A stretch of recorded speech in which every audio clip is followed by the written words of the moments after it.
Selamat datang di pembelajaran online. Selanjutnya kita akan membahas tentang perubahan iklim.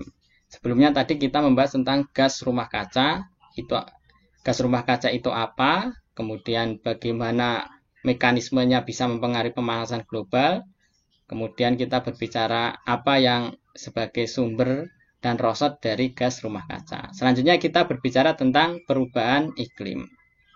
Jadi perubahan iklim merupakan perubahan atas pola iklim yang terjadi dalam jangka waktu yang lama, biasa dalam hitungan dasawarsa atau lebih lama.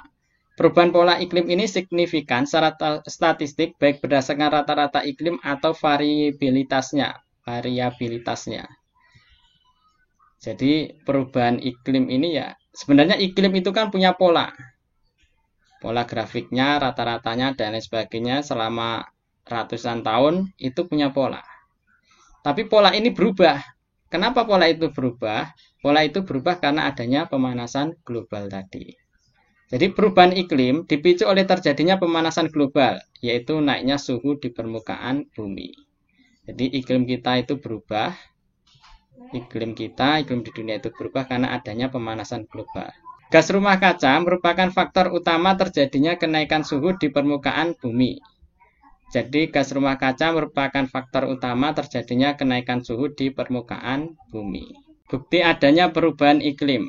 Yang pertama adalah kita bisa melihat adanya tren peningkatan suhu global. Jadi kenaikan temperatur itu sejak tahun 1850 ini datanya. Jadi tingkat perubahan suhu rata-rata global dari era pra-industri, ini dari sebelum industri. Jadi sebelum industri itu suhunya masih hangat. Jadi nanti suhunya terus mengalami kenaikan setelah industri mulai berkembang. Suhunya terus mengalami kenaikan. Ini data tahun dari 1850 sampai tahun sekitar 2020. Jadi ini adalah bukti bahwa terjadi tren peningkatan suhu global. Selanjutnya yang kedua adalah naiknya suhu lautan. Jadi studi yang dilakukan NASA menyebutkan sebagaimana sifat air, lautan juga menyerap panas dari atmosfer. Dampaknya suhu lautan telah meningkat sekitar 0,2 derajat Celcius dalam kurun waktu 30 tahun terakhir. Jadi dalam kurun waktu 30 tahun terakhir, suhu lautan juga mengalami kenaikan. Naiknya suhu lautan sebagai bukti terjadinya perubahan iklim akan memicu dampak beruntun seperti semakin meningkatnya potensi mencairnya es di kutub dan akhirnya memicu naiknya tinggi muka laut. Jadi suhu di lautan meningkat, maka nanti es pun juga akan ikut mencair. Dan itu nanti akibatnya yaitu tadi luas daratan akan berkurang karena muka air laut naik. Selanjutnya bukti ketiga yaitu adanya kenaikan tinggi muka laut. Jadi kalau kita melihat tren kenaikan tinggi muka laut itu terus mengalami kenaikan dari tahun 1880 sampai menjelang tahun 2020. Itu tren tinggi muka air laut terus mengalami kenaikan. Hal ini disebabkan oleh mencairnya es di kutub yang menambah volume air laut. Jadi es di kutub itu mencair sehingga permukaan air laut pun juga ikut meningkat. Kemudian pemuaian molekul air laut akibat naiknya suhu permukaan bumi. Kemudian yang keempat adalah berkurangnya lapisan es atau gletser di pegunungan. Jadi ini adalah laju penurunan gletser di dunia. Jadi lapisan es di dunia itu terus mengalami penurunan dari tahun 1955 sampai tahun 2015. Itu terus mengalami penurunan lapisan es. Artinya lapisan esnya berkurang. Sampai ini data tahun 2015. Berkurangnya lapisan es telah terlihat pada berbagai puncak gunung di dunia seperti di pegunungan Alpen, Himalaya, hingga Andes. Kalau di Indonesia pun juga sama fenomena ini terjadi di pegunungan Jayawijaya. Jadi Jayawijaya di Papua itu lapisan es di puncak gunungnya juga mengalami penurunan atau mengalami pencairan. Yang kelima, bukti adanya perubahan iklim yaitu meningkatnya frekuensi kejadian cuaca ekstrim. Ini adalah peta sebaran suhu ekstrim di India. Ini di India. Gambar ini menunjukkan suhu ekstrim saat gelombang panas menerjang India yang dikaitkan juga sebagai bagian dari perubahan iklim. Jadi ini gelombang panas yang menerjang India. Yang sebelumnya tidak pernah terjadi hal seperti ini. serangan gelombang panas di Asia dan Eropa, cuaca ekstrim dingin di Amerika, hingga meningkatnya kejadian siklon tropis, menurut para ahli merupakan bukti perubahan iklim benar terjadi. Jadi ini di antara bukti dari adanya perubahan iklim. Dampak pemanasan global. Jadi ini adalah beberapa dampak di antara banyaknya dampak dari pemanasan global atau perubahan iklim. Jadi yaitu dampak dari pemanasan global, yaitu mencairnya lapisan es di kutub utara dan selatan. Meningkatnya intensitas fenomena cuaca yang ekstrim.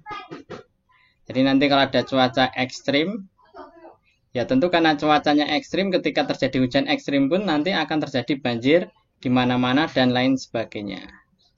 Tentu akibat dari sebuah banjir pun kerugiannya sangat besar.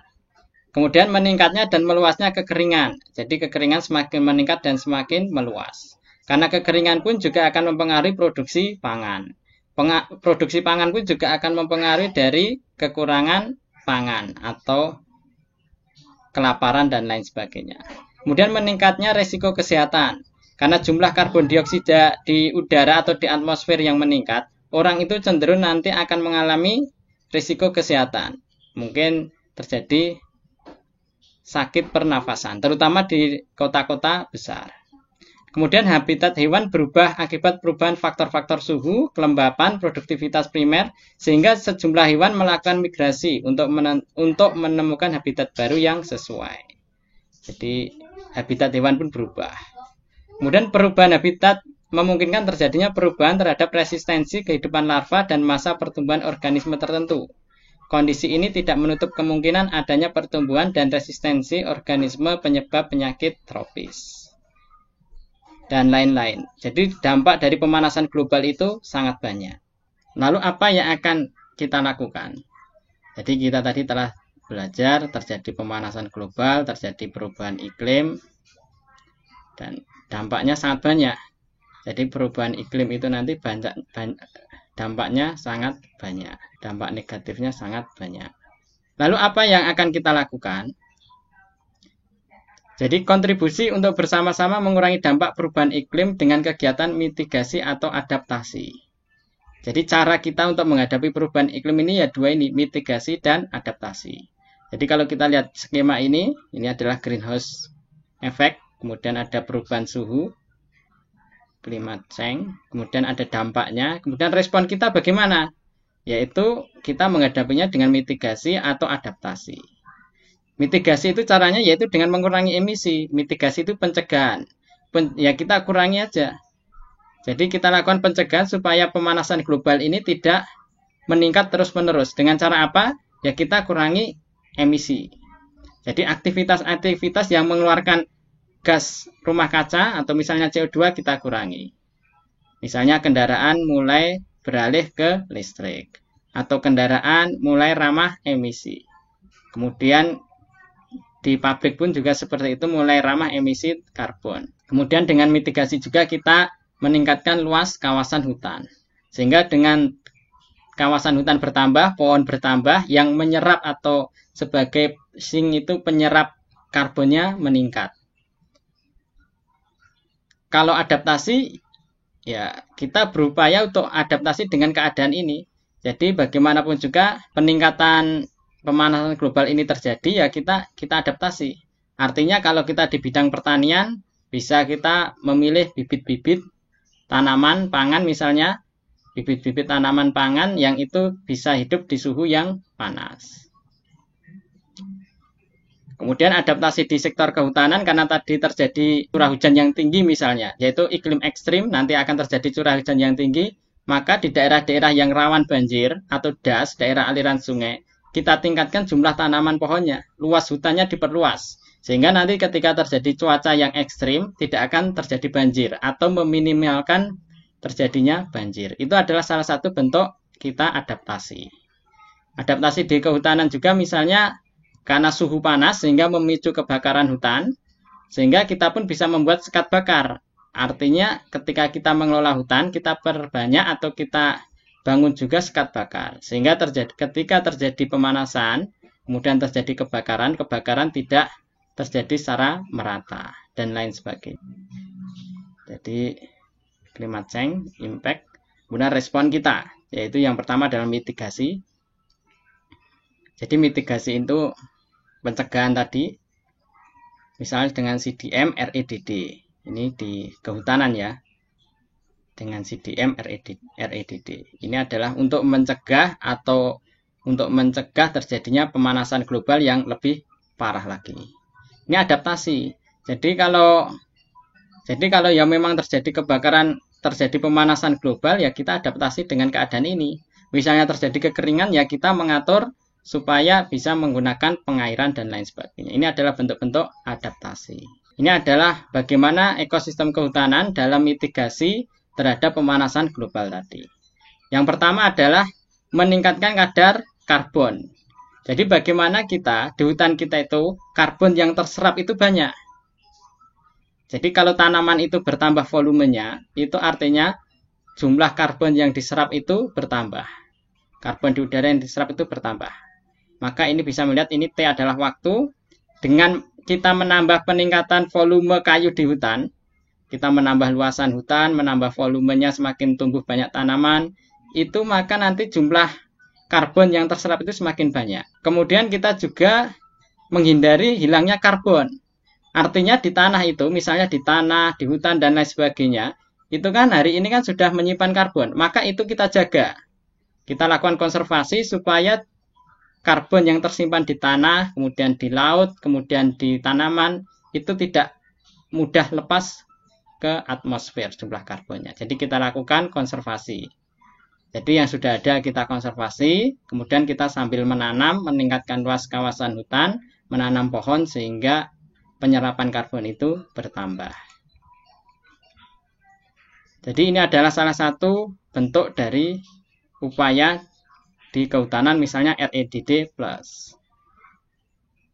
yaitu pengurangan emisi dari deforestasi dan degradasi hutan. Jadi ini adalah pendekatan kebijakan dengan memberikan insentif. Insentif ini diberikan kepada siapa? Kepada negara-negara berkembang yang dia itu mengurangi emisi karbonnya. Jadi di sini itu berbicara tentang negara maju, negara-negara maju. Negara-negara maju itu hendaknya memberikan insentif, memberikan upah kepada negara-negara berkembang yang memiliki kawasan hutan yang luas, kemudian mereka menjaga kawasan hutannya.